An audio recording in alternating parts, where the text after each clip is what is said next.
Red Rocks Community College Library presents the Twitter C.R.A.A.P video.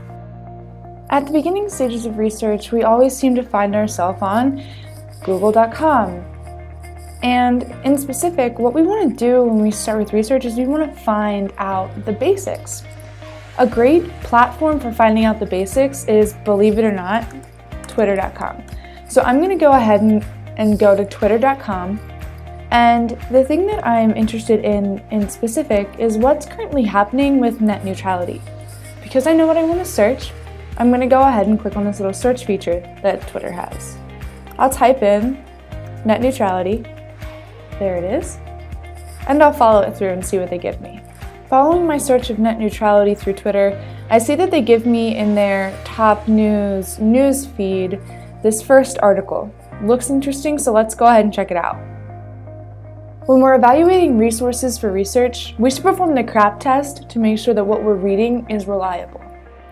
The first step in the C.R.A.A.P test is currency.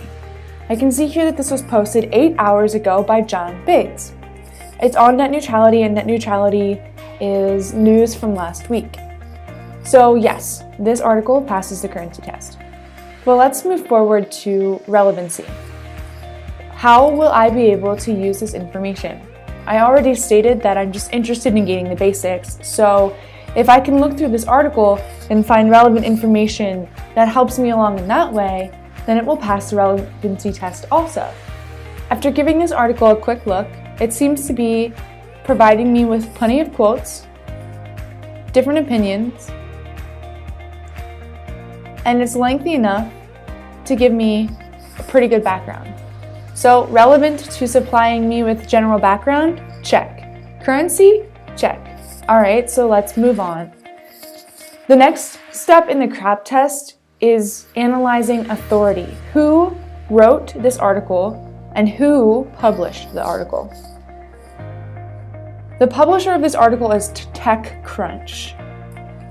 The author of this article is John Biggs, and luckily this is a link, so let's go ahead and follow that through. When we follow through with the author's link, we get a background into the things that he's written about.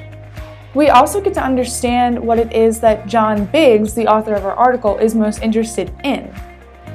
And in this way, we can understand that maybe he is writing about net neutrality from a biased perspective. Okay, great. So my author is widely published. That's always a great sign.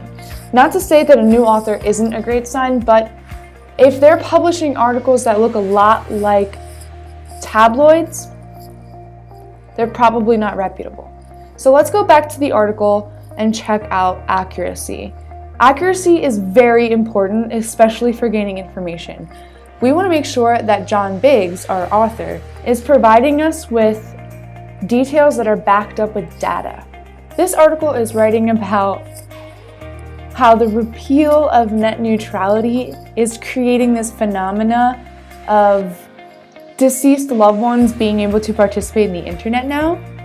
And so when we go through and see that this person, Morgan Knutson, is providing his own specific information and quotes because he's spoken to our author, it's pretty reputable. The information of this article might not be the best information for general background, but the research that our author is doing is coming from a critical space. Okay, so it passed the C, it passed the R, it passed the AA. What's left of the C.R.A.A.P test? Purpose.